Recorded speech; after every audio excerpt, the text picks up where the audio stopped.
Was Beto a hacker? Hi, thanks for watching today. I want to talk about this report that Beto O'Rourke, who's running for president, was once part of a notorious hacking group when he was a teenager. Now, Beto and I are about the same age, and I think we had a lot of the same hobbies. I have something to say about this.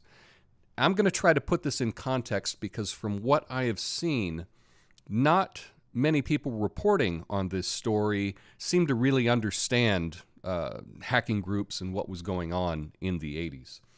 Back then, there was something called BBSs, or bulletin board systems. And the way that this worked, this is all pre-internet as we know it. You would log in with your modem over the phone line, usually long-distance phone calls. You would log in to a bulletin board system somewhere else. And these bulletin boards, they'd be,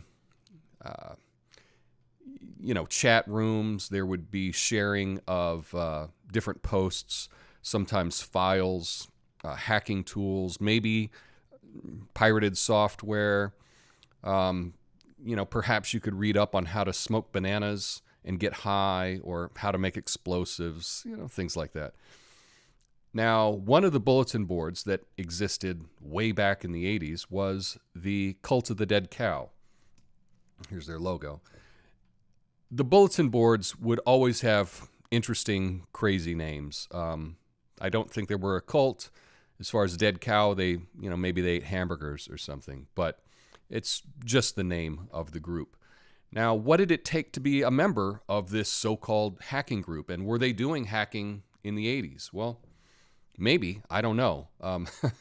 But you didn't necessarily have to be a hacker to be part of the gang, right?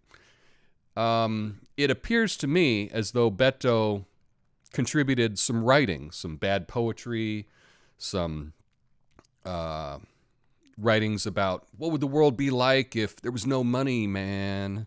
Just some bad stuff. But you got to remember, he was a teenager, and I think anyone would cringe if what they wrote when they were 15 or 16 is put out for the world to see. I know I would. So back then, he participated in this group.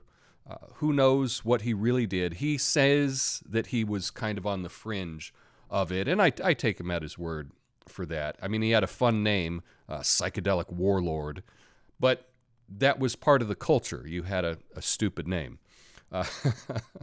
But that's the thing, is I don't think that he's claiming that he was a big hacker. He just happened to be part of a hacking group. In the same way, just because you skateboard doesn't mean you're a skateboarder. I know you've maybe seen this video of Beto in the parking lot here on a skateboard. It's pretty cringe. It's bad. He's not a skateboarder. He can get on a skateboard and move.